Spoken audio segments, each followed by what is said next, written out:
Students welcome to our channel. Recently 2023 में हमारे देश की पार्लियामेंट में 3 बिल्स इंट्रोड्यूस किए गए और दिसंबर 2023 में इन बिल्स को पास भी कर दिया गया। इसके बाद इंडिया के 3 मेजर लॉज चेंज हो गए। आईपीसी को भारतीय न्याय संहिता, सीआरपीसी को भारतीय नागरिक सुरक्षा संहिता और इंडियन एविडेंस एक्ट को भारतीय साक्ष्य अधिनियम से चेंज कर दिया गया। So, in today's session, we are discussing the objective and major changes introduced by the Bharatiya Nyaya Sanhita 2023. तो आज हम सबसे पहले भारतीय न्याय संहिता के ऑब्जेक्टिव के बारे में बात करेंगे, यानी कि इसका मेन पर्पस क्या है और ये पुराने आईपीसी से कैसे डिफरेंट है। सबसे पहला ऑब्जेक्टिव है modernising the criminal law. Indian penal code यानी कि आईपीसी को 1834 में ड्राफ्ट करना स्टार्ट किया गया और 1837 तक ये रेडी भी हो गया, लेकिन उस टाइम के जजेस के लिए इसे समझना और इम्प्लीमेंट करना काफ़ी डिफिकल्ट था, इसलिए इसे प्रॉपरली लागू करने के लिए काफ़ी समय लग गया। अब अगर हम बीएनएस की बात करें तो इंटरेस्टिंगली आईपीसी की जो बेसिक डेफिनेशन है उनमें ज़्यादा चेंजेस नहीं किए गए हैं, मतलब फाउंडेशन सेम रखा गया है, लेकिन कुछ इम्पोर्टेंट अपडेट्स ज़रूर किए गए हैं। जैसे कुछ ऑफेंसेस में फाइन इंक्रीज कर दिया गया है और प्रेजेंट टाइम के अकॉर्डिंगली न्यू पनिशमेंट्स भी ऐड ऑन की गई हैं, यानी लॉ को मॉडर्न नीड्स के हिसाब से अपडेट किया गया है।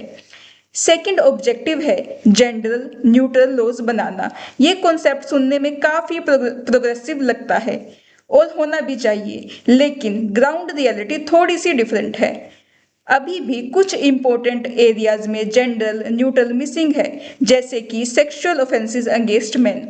जब पूरा क्रिमिनल लॉ रिफॉर्म हो रहा था तब एक गोल्डन अपॉर्चुनिटी थी कि इन गैप्स को भी फिल किया जा सकता है, लेकिन अनफॉर्चुनेटली इस एस्पेक्ट को अभी भी प्रॉपरली एड्रेस नहीं किया गया है।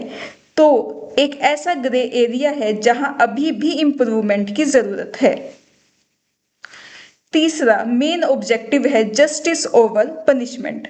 इसका सिंपल मतलब ये है कि फोकस सिर्फ पनिशमेंट देना नहीं है, बल्कि जस्टिस इंश्योर करना, विक्टिम के राइट्स को प्रोटेक्ट करना और ऑफेंडर्स के रिफॉर्मेशन पर भी ध्यान देना है।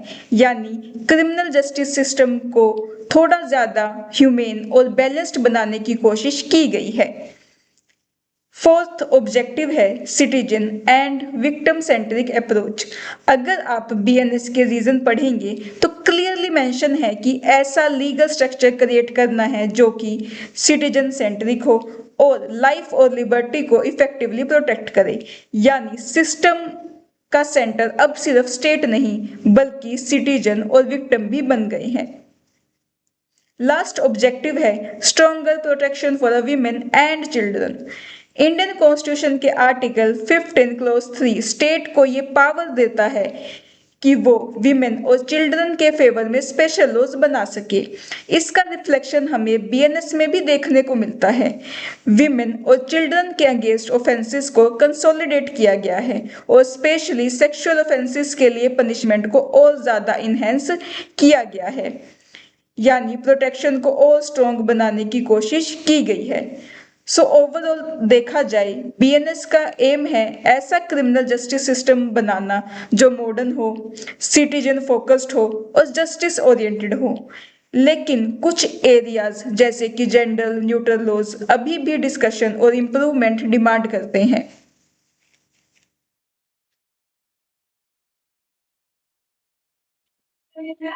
आफ्टर ऑब्जेक्टिव अब हम डिस्कस करेंगे कि ऐसे कौन से मेजर चेंजेस हैं जो बीएनएस के थ्रू इंट्रोड्यूस किए गए हैं। अगर आपको लगता है कि इंडिया का क्रिमिनल लॉ अभी भी पुराना है तो आपको ये ज़रूर देखना चाहिए, क्योंकि बीएनएस ऐसे न्यू ऑफेंसेस इंट्रोड्यूस किए हैं जो आज के मॉडर्न क्राइम्स को डायरेक्टली टारगेट करते हैं। आज के वीडियो में हम सिंपल लैंग्वेज में समझेंगे बीएनएस के अंडर इंट्रोड्यूस किए गए न्यू ऑफेंसेस और ये कैसे आईपीसी से डिफरेंट हैं। सबसे पहले हम डिस्कस करेंगे मॉब लिंचिंग। मॉब लिंचिंग का मतलब है भीड़ के द्वारा हत्या करना। जब एक ग्रुप या मॉब मिलकर किसी एक इंसान को मार देता है या सीरियस हार्म कॉज करता है तो उसे मॉब लिंचिंग कहा जाता है। पहले आईपीसी में इसका कोई स्पेसिफिक प्रोविजन नहीं था, लेकिन रिसेंट ईयर में ऐसे कई केसेस बढ़ने के बाद बीएनएस ने इसे क्लियरली रिकॉग्नाइज किया है। ये एक इम्पोर्टेंट स्टेप है लॉ को ग्राउंड रियलिटी के क्लोजर लाने के लिए। सेकंड वन है ऑर्गेनाइज्ड क्राइम। इसका मतलब है जब क्राइम एक प्लान्ड ग्रुप या नेटवर्क के थ्रू किया जाता है, जैसे कि drug trafficking, human trafficking, extortion या साइबर फ्रॉड्स। ये इंडिविजुअल क्राइम नहीं होते बल्कि एक सिस्टम के थ्रू होते हैं। और अब बीएनएस में सिर्फ क्राइम करने वाले ही नहीं बल्कि प्लानिंग, फंडिंग और नेटवर्क का हिस्सा होने वाले सब लोग लाइबल होंगे। इसका एक छोटा वर्जन है पेटी ऑर्गेनाइज्ड क्राइम। ये स्मॉल स्केल क्राइम होते हैं लेकिन फिर भी ऑर्गेनाइज्ड तरीके से किए जाते हैं, जैसे chain snatching, pickpocketing etcetera. छोटे लगते हैं लेकिन डेली लाइफ में लोगों को काफी अफेक्ट करते हैं, इसलिए बीएनएस ने इन्हें भी स्पेसिफिकली इंक्लूड किया है। नेक्स्ट है sexual intercourse by the deceitful means. ये तब होता है जब किसी का कंसेंट झूठ या फ्रॉड के थ्रू लिया जाता है, जैसे फॉल्स प्रोमिस ऑफ मैरिज या फेक आइडेंटिटी से खुद को हाइड करना। यह कंसेंट वैलिड नहीं माना जाता क्योंकि वो डिसेप्शन पर बेस्ड होता है। इस प्रोविजन का एम है कंसेंट को और क्लियरली प्रोटेक्ट करना। सो नेक्स्ट ऑफेंस है स्नैचिंग। स्नैचिंग का मतलब है किसी का फोन या चेन फोर्सफुली छीन लेना। इससे पहले ये रोबरी या थेफ्ट के अंडर कवर होता था, लेकिन अब इसे अलग से डिफाइन किया गया है ताकि स्ट्रीट क्राइम्स को बेटर तरीके से हैंडल किया जा सके। सो यहाँ पे लास्ट वन है हमारे पास टेररिज्म। पहले ये मेनली स्पेशल लॉज के साथ ही कवर होता था, लेकिन अब बीएनएस ने इसे क्रिमिनल लॉ के फ्रेमवर्क में इंक्लूड किया है। इससे नेशनल सिक्योरिटी रिलेटेड ऑफेंसेस को और स्ट्रॉन्ग लीगल बैकिंग मिलती है। सो ओवरऑल बीएनएस सिर्फ एक रिप्लेसमेंट नहीं है बल्कि ये एक मॉडर्न क्रिमिनल लॉ फ्रेमवर्क बनाने की कोशिश है, जहां नए टाइप्स के क्राइम को आइडेंटिफाई करके उनके लिए स्पेसिफिक प्रोविजन दिए गए हैं। सो आपको क्या लगता है, ये चेंजेस काफ़ी हैं या फिर हमें और रिफॉर्म्स की ज़रूरत है? तो बीएनएस ने अगर कुछ ऑफेंसेस को इंट्रोड्यूस किया है सो कुछ ऑफेंसेस को हटाया भी है। कुछ ऐसे लॉज जो ब्रिटिश टाइम से चले आ रहे थे आज कॉन्स्टिट्यूशन के सामने टिक नहीं पाए और इसी वजह से कोर्ट्स ने उन्हें डीक्रिमिनलाइज कर दिया और अब बीएनएस ने उन्हें ऑफिशियली रिमूव भी कर दिया है। बीएनएस का एक मेजर ऑब्जेक्टिव ये भी है कि क्रिमिनल लॉ को मॉडर्न, रेलेवेंट और कॉन्स्टिट्यूशनल फ्रेंडली बनाया जाए। इसीलिए उन ऑफेंसेस को हटा दिया गया जो या तो आउटडेटेड थे या फिर कोर्ट्स ऑलरेडी उन्हें अनकॉन्स्टिट्यूशनल डिक्लेयर कर चुके थे। सो सबसे पहले है सेडिशन। ये एक ऐसा कानून है जो ब्रिटिश गवर्नमेंट ने अपने अगेंस्ट आवाज उठने से रोकने के लिए बनाया था। इसका यूज काफी कंट्रोवर्शियल रहा है क्योंकि कई बार इसे फ्रीडम ऑफ स्पीच को सप्रेस करने के लिए मिसयूज किया गया। इसका सीधा संबंध था उन लोगों से जो गवर्नमेंट के खिलाफ या उनकी पॉलिसीज के खिलाफ या उनके बनाए हुए कानूनों के खिलाफ आवाज उठाते थे, तो उन्हें इस कानून के अंदर बंदी बना लिया जाता था, जिसकी वजह से इस लॉ का बहुत ज़्यादा मिसयूज किया गया। इसलिए बीएनएस ने इसे रिमूव कर दिया और अब इसे एक नए और ज़्यादा स्पेसिफिक प्रोविजन के थ्रू डील किया जा रहा है जो नेशनल सिक्योरिटी को टारगेट करता है, ना कि जर्नल क्रिटिसिज्म को। सो अगर कोई भी ऐसी चीज़ इंडिया की नेशनल सिक्योरिटी इंटीग्रिटी को टारगेट करेगी सो उसे ऑफेंस की कैटेगरी के अंडर डील किया जाएगा, अदरवाइज उसे ऑफेंस की कैटेगरी के अंडर डील नहीं किया जाएगा। नेक्स्ट है अननेचुरल ऑफेंसेस। सेक्शन 377 का यूज सेम सेक्स रिलेशनशिप को क्रिमिनलाइज करने के लिए होता था, लेकिन सुप्रीम कोर्ट ने already Navtej Singh Johar versus union of India में कंसेंटिंग अडल्ट्स के बीच प्राइवेट रिलेशंस उनकी पर्सनल चॉइस को कहा गया और ये कॉन्स्टिट्यूशन के राइट टू डिग्निटी और प्राइवेसी का पार्ट है। इसलिए इस प्रोविजन को स्ट्राइक डाउन किया गया और बीएनएस ने भी इसे कंप्लीटली रिमूव कर दिया है। यानी कि अगर दो कंसेंटिंग अडल्ट कोई भी सेक्सुअल रिलेशनशिप बनाते हैं और अगर ये सेम सेक्स से भी बिलोंग करते हैं, सो इंडिया में इसे अब ऑफेंस नहीं समझा जाएगा। लेकिन यहाँ पे जो मेन वर्ड यूज किया गया है वो है कंसेंट। थर्ड है अटेम्प्ट टू कमिट सुसाइड। पहले अगर कोई सुसाइड अटेम्प्ट करता था तो उसे पनिश किया जाता था, लेकिन आज के टाइम में लॉ ये मानता है कि ये एक मेंटल हेल्थ क्राइसिस है जहां पनिशमेंट नहीं बल्कि केयर और सपोर्ट की जरूरत है। इंडिया ने अटेम्प्ट टू कमिट सुसाइड का लॉ इंग्लैंड से अडॉप्ट किया था, लेकिन इंग्लैंड भी इसे काफी टाइम पहले जो है वो हटा चुका था, लेकिन इंडिया ने बहुत सालों बाद ये स्टेप लिया है और अब attempt to commit suicide India में भी ऑफेंस नहीं है। नेक्स्ट है अडल्टरी। पहले ये क्रिमिनल ऑफेंस था जिसमें सिर्फ मेल को ही पनिशमेंट दी जाती थी, जो क्लियरली जेंडर बाइस्ड था। इसलिए सुप्रीम कोर्ट ने इसे अनकॉन्स्टिट्यूशनल डिक्लेयर कर दिया और कहा कि ये इंडिविजुअल ऑटोनॉमी और प्राइवेसी का क्लियर वायलेशन है। इसलिए बीएनएस ने इसे भी रिमूव कर दिया और अब ये एक सिविल मैटर माना जाता है, ना कि क्रिमिनल। लास्ट है ठग्स। ये एक बहुत पुराना कॉन्सेप्ट है जो स्पेसिफिकली हिस्टोरिकल कंटेक्स्ट में यूज होता था। आज के मॉडर्न क्रिमिनल लॉ में इसका कोई प्रैक्टिकल रेलेवेंस नहीं है, इसलिए बीएनएस ने इसे भी रिमूव कर दिया है। ओवरऑल बीएनएस ने सिर्फ नए ऑफेंसेस ऐड नहीं किए, बल्कि क्रिमिनल लॉ को क्लीन, अपडेट और कॉन्स्टिट्यूशन के प्रिंसिपल के अलाइन भी बनाया है। ये रिफॉर्म्स दिखाते हैं कि लॉ अब सिर्फ पनिशमेंट पर नहीं बल्कि राइट्स, डिग्निटी और जस्टिस पर भी फोकस कर रहा है।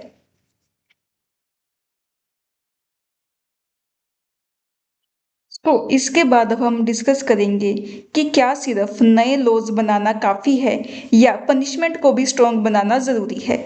इसी क्वेश्चन का जवाब देता है भारतीय न्याय संहिता का ये इम्पोर्टेंट चेंज। बीएनएस का एक मेजर फोकस है क्राइम्स के लिए पेनल्टीज को इंक्रीज करना, ताकि डेटरेंस क्रिएट हो और लोग क्राइम करने से डरे। सबसे पहला चेंज है इनहेंस्ड प्रिजन सेंटेंसेस। लगभग 33 ऑफेंसेस में इम्प्रिजनमेंट पीरियड को इंक्रीज किया गया है, जैसे कि cheating, causing death by negligence. ये ऑफेंसेस पहले रिलेटिवली लाइटली ट्रीटेड होते थे, लेकिन अब इनकी सीरियसनेस को देखते हुए पनिशमेंट को और ज़्यादा बढ़ाया गया है। सेकंड इम्पोर्टेंट चेंज है इंक्रीज्ड फाइन। बीएनएस ने लगभग 83 ऑफेंसेस में फाइन को इंक्रीज किया है, क्योंकि इन्फ्लेशन और इकोनॉमिक चेंजेस के साथ पुराने फाइन्स का इम्पैक्ट कम हो गया था। अब हायर फाइन्स का एम है कि पनिशमेंट का रियल फाइनेंशियल इम्पैक्ट फील हो। थर्ड और सबसे इम्पोर्टेंट चेंज है मैंडेटरी मिनिमम पनिशमेंट। बीएनएस ने 23 ऑफेंसेस के लिए मिनिमम पनिशमेंट फिक्स की है, जैसे कि organised crime, terrorism, public servants पर अटैक। इसका मतलब ये है कि कोर्ट्स अब एक सर्टेन मिनिमम से कम पनिशमेंट नहीं दे सकती है। ये स्टेप इंश्योर करता है कि सीरियस क्राइम में लीनियंसी ना हो और पनिशमेंट कंसिस्टेंट रहे। ओवरऑल बीएनएस का अप्रोच क्लियर है, सिर्फ लॉज बनाना ही नहीं बल्कि इन्हें इफेक्टिवली इन्फोर्स करना भी जरूरी है। स्ट्रॉन्गर पनिशमेंट का एम है क्राइम को डेटर करना, जस्टिस को स्ट्रेंथन करना और सोसाइटी में अकाउंटेबिलिटी लाना।